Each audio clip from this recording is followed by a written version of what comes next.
Breaking news now at 5. The storms moving across the city at this hour, putting first responders on alert. San Antonio Fire rescued a group of people from high water just a short time ago on the south side.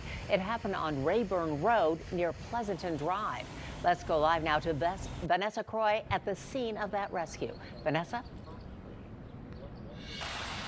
Well, Deborah, what a terrifying situation for those 3 people today as they were trapped by those rising waters. Let me show you where this all happened. You can see behind me this drainage ditch. Those 3 people were trapped as the water started coming in so fast. One of them actually told me that they were terrified as the water came rushing in. They told me they waited for almost an hour to be rescued from this drainage ditch. Now, we got here, though, moments after fire crews were able to pull them to safety. San Antonio Fire said 3 people living under the bridge needed their help as the water started rising quickly. Fire crews had to use ladders to get over the bridge and rescue the 3 people from the fast-moving water. Now, all 3 of them, 1 woman and 2 men, told me they were not hurt but pretty shaken up after the waters rushed in, engulfing their camp under the bridge. Now, Deborah, we are hearing of other water rescues happening all around town this afternoon. If you do come across any high water areas, the best thing to do is stop and turn around.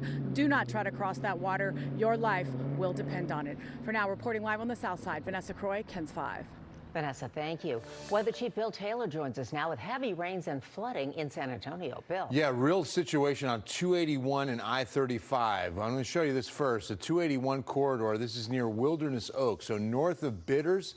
And look at the amount of mud that is on the road and across this area that is just onto an entrance ramp of 281 North. Very dangerous conditions, because I'm telling you, if people aren't slipping and sliding on the rain enough, you've got all this mud that's being carried off of the median and onto the roadway. So treacherous travel. Again, this is 281 North near Wilderness Oak. A big thank you to KENS 5 viewer Jill Valencia for sending this in to us and giving us a heads up as we get into a very, very dangerous rush hour situation. We're going to check with Alana in just a moment on other big trouble spots, but I want to get you to the radar. We've got 2 area flood advisories for San Antonio, 1 through downtown. I mean, just all of 410 until 6 p.m. And then the newest is northeast Bexar County, and that's going to be Garden Ridge and communities across the northeast side of the county stretching north into New Braunfels. New flash flood advisories are coming out southeast of us for Gonzales and Wilson counties. You can see that reaches all the way south also to Karnes City, Cuero, and Hallettsville. Very heavy rains that are coming in from the east and southeast, and they're all kind of meeting with what's drifting from our area southeast. So again, that's kind of the epicenter of the heaviest rain at this hour, just off to the southeast of the city as some of the rain begins to taper off in San Antonio. I think most of this is going to last until about 7 or 8 p.m. Let's get right to Alana on what we've got with the roads. Alana? All right, Bill. Yeah, just like we saw a moment ago in that 281 video, we're still seeing the same at I-35 in Waltham. This has been around since the last hour, a true parking lot on the highway, off the highway. But look at that high water trying to get on the highway. Guys, don't do it. Just continue on the access road into the next entrance on. You don't want to damage your car. And yeah, this is just a mess that's going to be going on for a while. Let's get to the map here. I'm going to tell you exactly what we're talking about. Here's that high water blocking the right lane, blocking the entrance, I-35 in Waltham. And north from there, still seeing a disabled tractor trailer blocking the center lane. That is at O'Connor Road. Let's take a live look at our Transguide camera at 281 and Hildebrand. A disabled vehicle on the shoulder right around the bend. If you're going to be in that area, slow down. 1, because of the weather, and 2, because of this disabled vehicle. Deb. All right, Alana, thank you. Lots going on out there. New at 5, a toy gun is found inside a kindergarten classroom on the north side. Judson ISD officials confirm a teacher located this in a student's backpack at Rolling Meadows Elementary. Administration says the issue was resolved quickly, but parents we spoke with say families weren't told until hours later. KENS 5 Sarah Duran looks into what happened and shares the school's response. The Cortez family says they weren't notified about the toy gun until 9 o'clock last night. They're upset school officials didn't alert them sooner about what happened inside their daughter's classroom.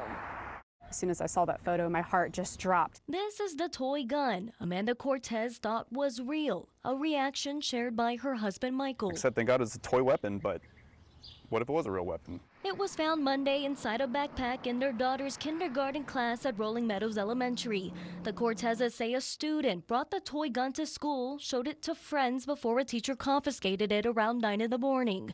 They first heard about it at 5 in the afternoon, but not from school officials. It concerned us greatly. The parents immediately reached out to a district official. 4 hours later, the school principal I wanted to make you aware of a situation that occurred. alerting parents of what happened over voicemail and email. I don't believe that any communication would have been sent out at all unless we had spoken out. We reached out to Judson ISD.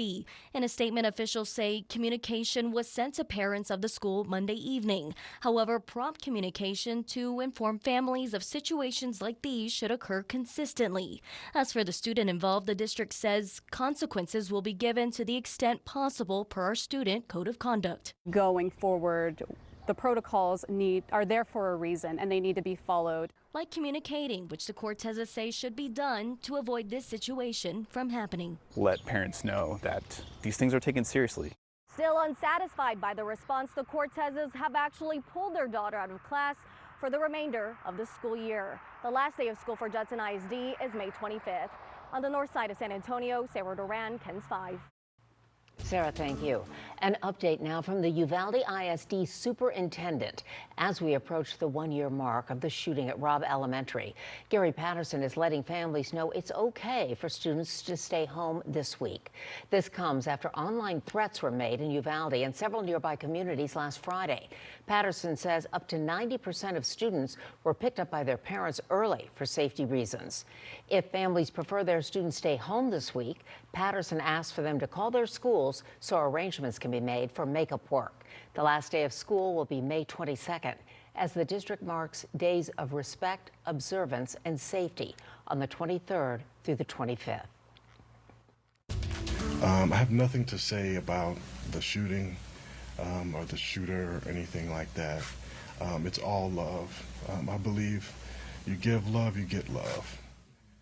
Powerful words from one of the victims in the shooting at the outlet mall in Allen. Irvin Walker was shot multiple times when a gunman shot and killed 8 people. Walker and his doctors held a news briefing this afternoon at Medical City McKinney. Medical City Healthcare Hospitals received 8 patients from the Allen Premium Outlets tragedy. 4 of those patients, including Walker, have remained at the hospital during their recovery. We are continuing to follow the WNBA's suspension of Becky Hammon this afternoon. The league claims the former San Antonio Spurs assistant coach violated rules of respect in the workplace. This is all linked to comments Hammon made about Aces player Darica Hamby's pregnancy. Hamby had accused an unnamed person of making disgusting comments and questioning her commitment to the team after she became pregnant. Hammon became the Aces head coach in 2022. Now she will be suspended for 2 games without pay. The WNBA has also rescinded the Aces' 2025 first-round draft pick. Meanwhile, here in San Antonio, the Spurs anxiously await their fate in tonight's NBA draft lottery. It is a drawing that could change the course of the current franchise. Sports anchor Nate Ryan is standing by with the implications. Nate? Yeah, Deb, I am waiting, wishing, just like the rest of us. Folks in San Antonio have been counting down to this night since last summer. It is finally here. Why could this lottery change the franchise? Because of the prize that awaits the winner. 7'4" Victor Wembanyama, the most hyped 19-year-old on the planet, the size of a redwood tree with the skill set of a floor general. He's widely regarded as the most hyped draft prospect since LeBron James. Whichever team gets their card picked #1 tonight immediately becomes relevant in the national landscape. Now, #2, not bad either. Any other year, point guard Scoot Henderson would be #1. But the American-born is considered a very strong consolation at #2. Here are the odds by the number. The Spurs have equal odds at 1 with the Detroit Pistons and Houston Rockets. Now, math tells us here that San Antonio has a 52% chance at a top 4 pick. You see the numbers a little bit skewed at #6 there. That number, 52%, still higher than the 26 at 6. And San Antonio's got good luck with it in the past. The last time the cards pulled in the Spurs' favor 26 years ago when Peter Holt was awarded the #1 pick in 1997. The right to draft Tim Duncan. The Spurs have had 2 #1 picks in their history. Duncan and David Robinson, both Hall of Famers, and the party getting started here. This is at the Rue Pub in North San Antonio. The scene here, you see the seats starting to fill in. The Rue Pub has offered to pay everybody's bar tab should the Spurs earn the #1 pick here tonight. I would assume the rain's probably scaring a couple people off there, but closer to 7 p.m., you're going to see a lot more people and hopefully a lot more excited Spurs fans at the Rue Pub in North San Antonio. We'll have a live report from there on Ken's 5 at 6, and Vinny Vanzetta standing by elsewhere in San Antonio. An exciting night awaiting the prospects of San Antonio fans. We'll be right back.